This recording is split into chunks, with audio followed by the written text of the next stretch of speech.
یہ gold Smith جس نے شکار کیا ہے دادا عمران خان ایک ابھرتی ہوئی شے تھا، امیدیں وابستہ ہو رہی تھی، پہلے ہی سے ایک ہیرو کی شکل میں تھا، وہ اسلام کی بات کرنے چلا تھا، وہ اپنے کلچر کی بات کرنے چلا تھا۔ گولڈ سمتھ 5 کروڑ پاؤنڈ تو پہلی سلامی ملنے والی ہے، یہ قیمت کس سے کی دی جا رہی ہے؟ غور کیجئے، اگر وہ سارا سازشی کردار جو یہود کا ہے وہ سامنے ہو تو ہر شے آپ کے سامنے بالکل ٹرانسپیرنٹ نظر آئے گی، آپ دیکھ سکتے ہیں کہ اصل میں ہو کیا رہا ہے۔ جس کا شکار ابھی آپ کا عمران خان بھی ہو گیا ہے، کل جمعے میں مجھے اس کے بارے میں گفتگو کرنی ہے۔ وہ آرڈر آف دی الومناٹی 1776 میں قائم کیا گیا تھا، یہودیوں کی سازش، وہ آج تک چل رہی ہے۔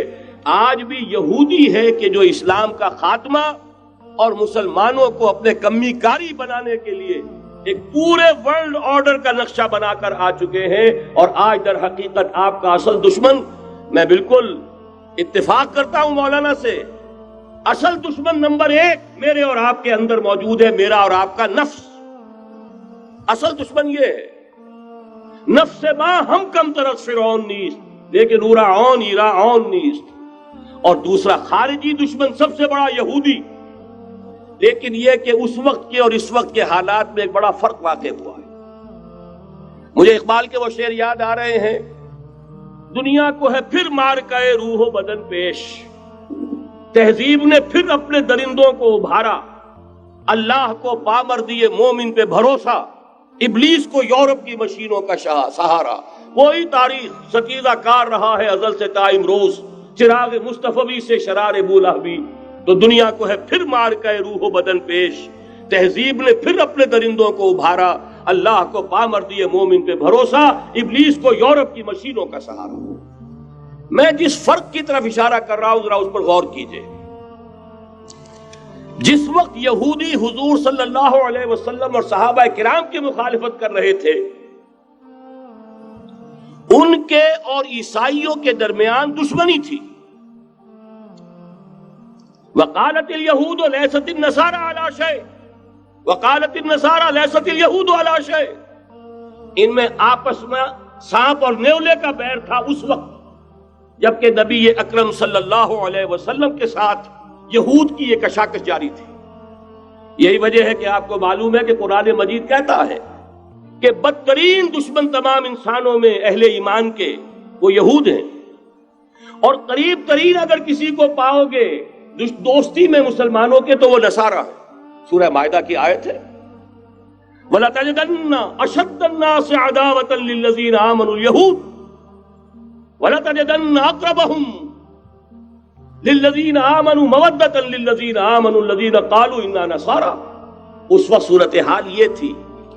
آج زمین و آسمان کا فرق واقع ہو چکا ہے، آج یہودی عیسائی پر مسلط ہو چکا، یہودیوں نے پورا عالم عیسائیت فتح کر لیا ہے، آج پورا عالم عیسائیت یہودیت کا اعلی کار بن چکا ہے۔ چنانچہ پہلے تو ایک ہی بات تھی، یہ تو تقریباً 300-400 سال قبل ہو چکا، کہ west white Anglo Saxon Protestants یہ تو اعلی کار بن گئے تھے آج سے صدیوں پہلے، انہی کے ذریعے سے یورپ کے اندر انہوں نے سود کی اجازت حاصل کی، انہی کے ذریعے سے یہ ساری فحاشی اور یہ ساری اریانی کا جو بازار گرم کیا، یہ در حقیقت آزاد خیالی، لبرلزم، حریت فکر، حریت عمل، میں آزاد ہوں، میں ننگا جانا چاہتا ہوں بازار میں، آپ کون ہوتے روکنے والے؟ آپ اپنی آنکھیں بند کر لیں، ہم آزاد ہیں، ہم 2 مرد ہیں، شادی کرنا چاہتے ہیں، شوہر اور بیوی کی حیثیت سے رہنا چاہتے ہیں، آپ کون اعتراض کرنے والے؟ یہ سارا یہود کی سازش، اور آپ کو معلوم ہونا چاہیے جب تک پوپ کا کنٹرول تھا یورپ پر، یعنی ابھی کیتھولک جو عیسائیت ہے وہ غالب تھی، اس وقت تک پورے یورپ میں سود حرام تھا، کہیں انٹرسٹ کا کاروبار نہیں ہو سکتا تھا۔ یہ پروٹیسٹنٹس کے ذریعے سے اس کی اجازت حاصل کی، نتیجہ یہ نکلا، علامہ اقبال شاعر مشرق اس صدی کے آغاز میں گیا تھا یورپ، اور وہاں جا کر اس نے دیکھ لیا تھا فرنگ کی رگے جاں پنجے یہود میں ہے۔ معاشی اعتبار سے یہودیوں نے پورے یورپ کے اوپر اپنا تسلط قائم کر لیا تھا، اور یہ یہودی کون تھے؟ روتھ چائلڈز، گولڈ سمتھس، بہرحال مجھے جو دوسری بات کہنی تھی وہ یہ کہ یریدون لیطفئوا نور اللہ بافواہہم، اس وقت بھی یہودی تھا، آج بھی یہودی ہے، لیکن فرق یہ واقع ہوا ہے کہ اس وقت یہودی کے کنٹرول میں عیسائی نہیں تھے، بلکہ 1200 برس تک یہودیوں کے اوپر ظلم و ستم بلکہ ہوتا رہا عیسائیوں کے ہاتھوں، پورے یورپ میں پرسیکیوٹڈ تھے۔ انہیں اگر کہیں سہارا ملا مسلمانوں کے ذریعے سے اسپین میں ملا ہے۔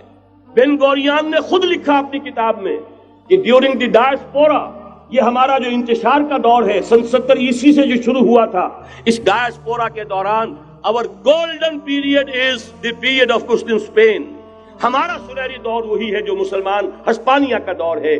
انہیں آرام ملا، انہیں پروٹیکشن ملی، انہیں عیش ملے، اور وہیں سے انہوں نے عیسائیت کے اندر نقب لگا کر اور وہاں سے اپنے راستے پیدا کیے۔ اور دوسرا کام یہ کیا، عیسائیوں کی عداوت کا رخ اپنی بجائے مسلمانوں کی طرف کر۔